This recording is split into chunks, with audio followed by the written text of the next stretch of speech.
Hi అండి. మంచి వీడియోతో వచ్చాను. నా ఛానల్ ఎవరన్నా ముందుగా చూస్తున్నారైతే లైక్, సబ్స్క్రైబ్ చేసుకోండి. ప్లీజ్ సపోర్ట్ మీ. చూడండి, ఈరోజైతే లివరు, కందనకాయ, గుడ్లు చేరు అంటారు కదా, అదైతే నేను ఫ్రై చేస్తున్నానండి. ముందుగా పెట్టుకుని ఆయిల్ వేసుకున్న ఆయిల్ వీటెక్కిన తర్వాత కరివేపాకు వేసుకోవాలి. వేసుకున్న తర్వాత ఆనియన్స్ అనేవండి, క్యారెట్ తురుము అంటారు కదా, ఆ మిశ్రమంలో అయితే తురుముకిని వేసుకుంటే మిక్సీలో కూడా మనం పట్టుకోవచ్చండి. నేనైతే ఇలా తురుము అయితే వేస్తున్నాను, ఎందుకంటే మనం ఫ్రై చేస్తున్నాం కదా, తినడానికి బాగుంటుందండి, కొంచెం గ్రేవీగా వస్తుంది. ఇదైతే ముందుగానే ఉడకబెట్టుకున్నంత దీంట్లో అల్లం వెల్లుల్లి పేస్ట్, కారము, పసుపు అన్నీ వేసుకుని సాల్ట్ వేసుకుని ఉడకబెట్టుకుని అయితే ఉంచుకున్నాను. అల్లం వెల్లుల్లి పేస్ట్ కూడా యాడ్ చేస్తాను, గరం మసాలా కూడానండి.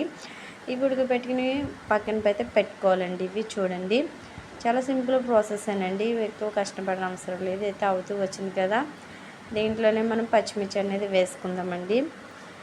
బాగుంటుందండి ఇది చాలా మంచిదండి తినడానికి కూడా. కొంతమంది ఇష్టంగా తింటారు, కొంతమంది అయితే కొంచెము అవాయిడ్ చేస్తారు, తినరు. మంచిది, చిన్నపిల్లలు అయితే ఎక్కువైతే ఇష్టంగా తింటారు, ఎందుకంటే దీంట్లో చిన్న చిన్న ఎగ్స్ అనేవి ఉంటాయి కదండి, ఇష్టంగా అయితే తింటారు. చూడండి, అవుతూ వచ్చింది కదా, మనము ఇది పెట్టుకున్నాం కదండి, ఉప్పు కారం అన్నీ పెట్టేసుకు, అల్లం వెల్లుల్లి పేస్ట్ కూడా అన్నీ వేసేసుకున్నాం కాబట్టి ఇప్పుడైతే దీంట్లో Everest garam masala, Everest chicken masala అయితే ఇప్పుడు వేస్తున్నానండి. 1 స్పూన్ వేసుకుంటే బాగుంటుందండి. చూడండి, దీంట్లో అయితే మనం ముందుగా అయితే మనము స్పైసీకి కావాల్సినవి కూడా మిక్స్ చేసుకున్న తర్వాత చిటికెడు పసుపు అయితే వేసుకుందాం.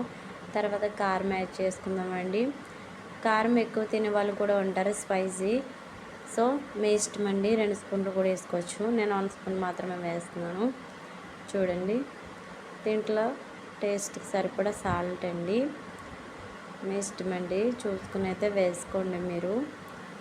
సాల్ట్ వేసుకున్న తర్వాత గట్టి అయితే తల తెచ్చుకుందాం.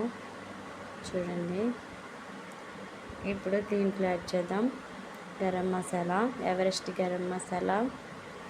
నెక్స్ట్ వచ్చి ఎవరెస్ట్ చికెన్ మసాలా కూడా వేద్దాము.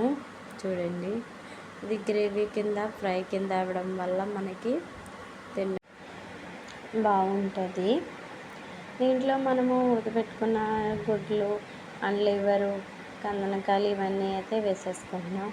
ఎందుకంటే నేను అల్లం వెల్లుల్లి పేస్ట్, కారము, పసుపు, మళ్ళీ గరం మసాలా ఇవన్నీ అయితే వేసుకున్నాను. ముందుగా నేను ఫ్రై అయితే చేసుకున్నాను. చూడండి, ఇలా అయితే గట్టి అయితే తిప్పుకుందామండి. చూసారా, ఇవి గట్టి అయితే అలా తిప్పుకుందాం.